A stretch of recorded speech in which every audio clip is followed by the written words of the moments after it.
30 વર્ષથી આટલી બધી કરોડોની બજેટમાં ફાળવણી છતાં આ રાજ્યની સરકાર એક પણ IIT, IIM, ISRO, PRL, NID, IRMA, CEPT, MS university Baroda જેવું એક પણ કેમ્પસ બનાવી શકી નથી. Oxford, Cambridge, Harvard, Berkeley, Yale, વર્લ્ડની કોઈ પણ યુનિવર્સિટીના સ્કોલરને પૂછો કે આ જે કેમ્પસોની યાદી મેં આપી જે કોંગ્રેસની સરકારો દરમિયાન બન્યા, પંડિત જવાહરલાલ નહેરુ અને વિક્રમ સારાભાઈના વિઝનના કારણે બન્યા, એનાથી ચોથા, આઠમા, 16મા ભાગનું એક પણ કેમ્પસ છેલ્લા 30 વર્ષમાં એ લેવલની પ્રેસ્ટીજ વાળું કેમ્પસ આપણા ગુજરાતમાં બન્યું નથી. 30 વર્ષથી એવો જ સવાલ, ખાલી પડેલા સરકારી પદોમાં ભરતી ના જ થાય, એમાં કોઈ રોકેટ સાયન્સ નથી. 15, 20, 25 લાખ એમ્પ્લોયમેન્ટ કોઈ રાજ્યની સરકાર કદાચ ઊભું ના કરી શકે, કદાચ સમજી શકાય, પણ ખાલી પડેલા સરકારી પદોમાં ભરતી કરવી એ બહુ સરળ વસ્તુ છે. ધારો કે 3 લાખ હાઇપોથેટિકલી 3 લાખ ખાલી પડેલા સરકારી પદો હોય તો 2025માં, 26માં, 27માં દર વર્ષે 1 લાખનું તમે આયોજન કરીને ભરતી કરો. ખાલી પડેલા સરકારી પદોમાં ભરતી નહીં કરવાનું કારણ શું છે? આ રાજ્યોના બેરોજગાર યુવાનોને સવાલ થઈ રહ્યો છે. જે યુવાનો આજે પરદેશમાં કબૂતરબાજીમાં જાય છે, પાછા આવે છે, રાજ્યની સરકાર એમને વેલકમ કરીને કોલ લેટર આપી દે ને કે તરત તમને 7મા પગાર પંચના લાભ સાથે લઈ લઈએ છીએ. કેમ આપણે એમ્પ્લોયમેન્ટના સવાલનું છેલ્લા 30 વર્ષથી આ ગુજરાતમાં સમાધાન નથી કરી શકતા? 30 વર્ષથી જે સવાલનું સમાધાન ગુજરાતમાં નથી થઈ રહ્યું એવો બહુ એક વિકરાળ પ્રશ્ન છે, કુપોષણનો છે. માનનીય અધ્યક્ષશ્રી, કોઈ પણ બાળકનું હ્યુમન બ્રેન, મસ્તિષ્ક, એનું મગજ એ 4, 4.5 વર્ષ પછી ગ્રો થતું નથી, અર્થાત કે એનો વિકાસ અટકી જાય છે. અને એ બાળક પછી જ્યારે સ્પર્ધાની લાઈનમાં ઊભું હોય ત્યારે પૈસાદાર શ્રીમંત વર્ગમાંથી આવતું બાળક એણે ગોવાનો સ્પેલિંગ લખવાનો અને આ કુપોષિત બાળકે ચેકોસ્લોવાકિયાનો સ્પેલિંગ લખવાનો. આવી સ્પર્ધાના મેદાનમાં આપણે મૂકીએ છીએ. અને બાળકો કોણ છે? આ દેવી પૂજક સમાજનું બાળક છે, આ માલધારી સમાજનું બાળક છે, આ કોળી પટેલનું બાળક છે, આ ઠાકોર સમાજનું બાળક છે, આ મુસ્લિમ સમાજનું બાળક છે, આ દલિત સમાજનું બાળક છે, આ આદિવાસી સમાજનું બાળક છે, આ ડીએનટી સમાજનું બાળક છે. શા માટે રાજ્યની સરકારે ડેડિકેટેડ ફંડ એલોટ કરીને ફાઇનલી આ 30 વર્ષે હવે આપણા ગુજરાતમાં એક પણ બાળક કુપોષિત નહીં રહે આવી ગેરંટી કેમ નથી આપતું? રાજ્ય સરકાર સમક્ષ ફરી એકવાર આંકડા રજૂ કરવા માંગુ છું. નેશનલ એવરેજ સ્ટન્ટિંગની બાળકની હાઈટ ના વધે એ રાષ્ટ્રીય સ્તરની એવરેજ 36% સામે ગુજરાતમાં 39% છે. બાળકના દુબળાપણામાં રાષ્ટ્રીય એવરેજ 19%ની સામે ગુજરાતમાં 25% છે.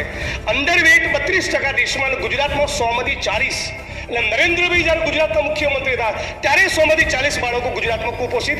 ભૂપેન્દ્રભાઈ ગુજરાતના મુખ્યમંત્રી છે ત્યારે ગુજરાતમાં 100માંથી 40 બાળકો કુપોષિત. એનેમિયામાં બહેનોમાં નેશનલ એવરેજ 57% અને 65% ગુજરાતની બહેનો એનેમિક બાળકોમાં નેશનલ એવરેજ 67% અને ગુજરાતની અંદર 80%. ત્યારે સવાલ થાય, 156 ધારાસભ્યોની કેપેસિટી વાળી આ સરકાર ચૂંટાઈ, ગુજરાતમાં 40,000 જેટલી ઇન્ડસ્ટ્રીયલ ગ્રુપ્સ રજીસ્ટર થયા, મોટા મોટા બિઝનેસ ટાઇકૂન્સ, ઇન્ડસ્ટ્રીયલ ગ્રુપ્સ, કેપિટાલિસ્ટો, પૂંજીપતિઓ, આ બધાની પૂંજી, આટલું 3,70,000 કરોડનું બજેટ, છેલ્લા 30 વર્ષનું બજેટ, આવડી મોટી સરકાર અને ગુજરાતમાં 3 ડેરીઓ, આણંદની અમૂલ ડેરી, દૂધસાગર ડેરી, આ બધી ડેરીઓ છતાં ગુજરાતમાં 100માંથી 40 બાળકો કુપોષિત એટલા માટે છે કે રાજ્ય સરકારનું એની પર કોઈ ફોકસ નથી. આ બજેટમાં પણ એસસી, એસટી, ઓબીસી, માઇનોરિટી, ડીએનટીના બાળકો હવે આ ગુજરાતમાં એક પણ બાળક કુપોષિત નહીં રહે એવી આ રાજ્ય સરકારની કોઈ જ પ્રતિબદ્ધતા નથી. અને જ્યારે રાજ્ય સરકાર 100માંથી 40 બાળકો કુપોષિત હોવા છતાં એની પર કોઈ ફોકસ જ ના કરતી હોય, એને એક ટાર્ગેટ બનાવીને આવતા 2 વર્ષમાં, 3 વર્ષમાં, 5 વર્ષમાં રાજ્ય સરકારનું આયોજન જ ના હોય, મતલબ કે રાજ્ય સરકાર ક્યાંક ને ક્યાંક એવો મેસેજ આપવા માંગે છે કે એસસી, એસટી, ઓબીસી અમારી પ્રાથમિકતામાં નથી. બજેટના બીજા પણ તમે વિભાગ જુઓ, બધા વિભાગમાં જોવા મળે છે. એમ જેમ 30%થી જે પ્રશ્ન, જે 30 વર્ષથી આ કુપોષણના પ્રશ્નનું સમાધાન નથી થતું, એમ આ વિધાનસભામાં હું છેલ્લા 7 વર્ષથી એક પણ સત્ર ચૂક્યા વગર સતત રાજ્ય સરકારને વિનંતી કરું છું કે એક પણ સફાઈ કામદારે ગટરમાં ઉતરીને મરવું ના પડે એવી બજેટમાં કેમ જોગવાઈ નથી કરતા? આ દેશની અંદર અનેક લોકોએ રોબોટ્સ અને મોડર્ન ઇક્વિપમેન્ટ્સ ઇન્વેન્ટ કરી ચૂક્યા છે, છતાં એક પણ સફાઈ કામદારે ગટરમાં ઉતરીને મરવું ના પડે એવું કેમ આપણે વ્યવસ્થા ના કરીએ?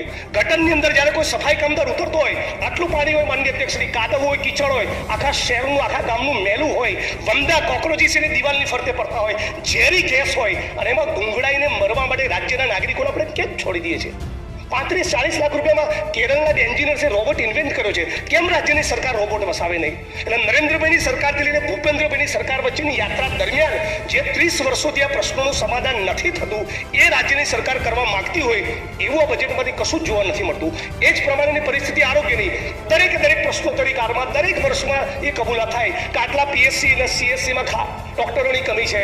બનાસકાંઠા જિલ્લાના અમારા મત વિસ્તાર જે 35 લાખ લોકોની વચ્ચે એક કાર્ડિયોલોજિસ્ટ નહીં, એક ગાયનેકોલોજિસ્ટ નહીં, એક ઓન્કોલોજિસ્ટ નહીં, એક યુરોલોજિસ્ટ નહીં. એટલે સુઈ ગામમાં કોઈ વ્યક્તિને કેન્સર ડાયગ્નોઝ થયું હોય તો એને બાયોપ્સી કરાવવા માટે સિદ્ધપુર જવું પડે અને જે દિવસે સિદ્ધપુરની હોસ્પિટલમાં જાય એ દિવસે ડોક્ટર હાજર ના હોય.